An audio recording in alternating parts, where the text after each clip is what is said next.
ጤና ይስጥልኝ እንደምን አላችሁ ውድ የልግዳ ቤተሰቦች በያላችሁበት ሰላማችሁ ይብዛ እያልኩኝ አዲስ ከሆናችሁ ሰብስክራይብ በማድረግ ቤተሰብ እንድትሆኑ እየጋበዝኩኝ በአንድ ቀን ክስተት ምክንያት ከእግር ኳስ የተገለለውን የትዝታውን ንጉስ አህመድ አህመድን የህይወት መንገድ ላስቃኛችሁ ወደድኩ። አብራችሁን ቆዩ። መቼም ሀበሾች ያለፈ ታሪክ መጎርጎር እንወዳለን። በሰለጠነው ዓለም አነስተኛ የገቢ ምንጭ ከሚያስገኝ የሥራ መስክ የተረሱ ሰዎችን ታሪክ በመጻፍ ጭምር ምንም ሳይቀር በግለ ታሪክ አሳትሞ ለታሪክ ማስቀመጥና ደጎስ ያለ ገቢ ከሽያጭ ማግኘት የተለመደ ነገር ነው። ይህ በጎ ልማድ ተነሳሽነትን ይፈጥራል፣ የበርካቶችንም ነፍስ ለለውጥ ያነሳሳል። ህይወት በለውጥ እንዴት ቆንጆ እንደሆነች ውብ አድርጎ አፍክቶ ያሳያል።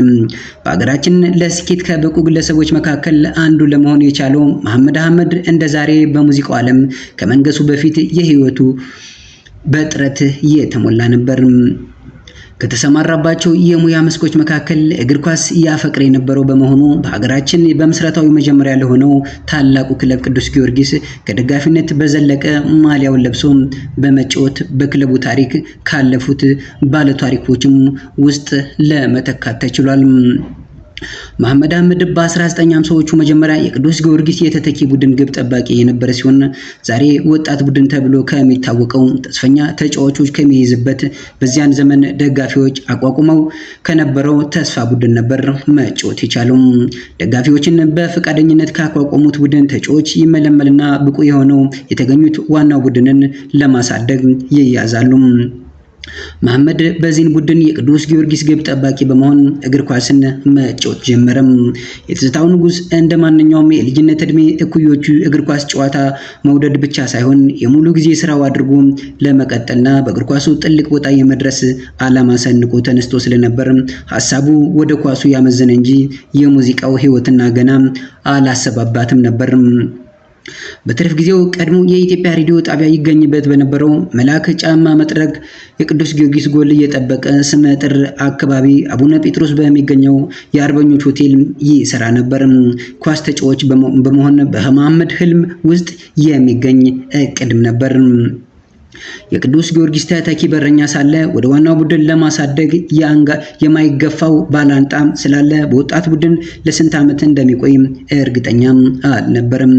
ብዙ ነገር ሞክሬ ይሳካልኛል የሚል ጽኑ እምነት ያለው መሐመድ አህመድ ለቅዱስ ጊዮርጊስ ዋናው ቡድን መቼ እንደሚሰለፍ ፈጣሪ ይወቅ የሚል ጥርጣሬ ውስጥ የከተተው በኢትዮጵያ ታሪክ ውስጥ ወደር የለሽና ታታሪ የሆነው ጌታቸው ዱላ በወቅቱ እሳት የላሰ ግብ ጠባቂ በመሆኑ ነበር። ጌታቸው በዝና ብቻ ሳይሆን ችሎታው በዘመኑ በአፍሪካ ጉድ ተብሎለታል። በዛ ላይ ደፋር፣ አክሮባቲስት፣ ተደባዳቢ፣ ጀርመን ሀገር የሚፈራ ጉልበተኛ ጋር ለመጣላት ብርጭቆ የቆረጨመ የብዙ እንግዳ የሆነ ባህሪያት ባለቤት እንዴት ለመሐመድ ቦታ ይለቃል የሚለው ጥያቄ አስነስቷል። ለመሐመድ አህመድ ቦታ የሚለቀው በሶስት ክፍተቶች ብቻ ነው። የመጀመሪያው ተሽጦ ፕሮፌሽናል ከሆነ፣ ይህ እንዳይሆን ደግሞ ኢትዮጵያ አማታሪዝም ተከታይ ናት። ተጫዋች አይሸጥም። ስለዚህ ጌታቸው ከሀገር አይወጣም። ሌላ አማራጭ ተጎድቶ አልጋ ላይ ተተክቶ ለመጪው ሆኖም ጌታቸው አይጎዳም። በመጨረሻም ምንም አጥቂ ጎል ማስቆጠር እንኳን ቢፈልግ ከርቀት ይሞክራል እንጂ ደፍሮ ተጠግቶ አካል ለአካል ዱላ ጋር አይገናኝም። ምክንያቱም ከቀረበ ተገልብቶ ስለሚመታው፣ ስለዚህ አይጎዳም። የመጨረሻ አማራጭ ጌታቸው ዱላ እድሜ። ይህ እንዳይሳካ ጌታቸው ዱላ ገና ወጣት ነው። ገና ነው ሊባል በረኛ እይታ ሲታይ ነው። ብዙ ሩጫ፣ ብዙ ድካም በሌለው እግር ኳስ አስተዋጽኦ እንደምንም በበረኛ ከሚሯሯጥ ይልቅ ላብ የማይወጣበት አስተዋጽኦ ስላለው ረጅም ጊዜ በእግር ኳሱ ይቆያል። በእነዚህ መሰል ቅጽበት ተስፋ ተወጥሮ የነበረው የትዝታው ንጉስ መሐመድ አህመድ ለቅዱስ ጊዮርጊስ ዋናው ቡድን በረኛ ለመሆን የነበረው የመጨረሻ ግብ ኃይለ ማርያም ሻሾ አሰናክሎት መሐመድ ወደ ሙዚቃው ዓለም ተቀላቀለም።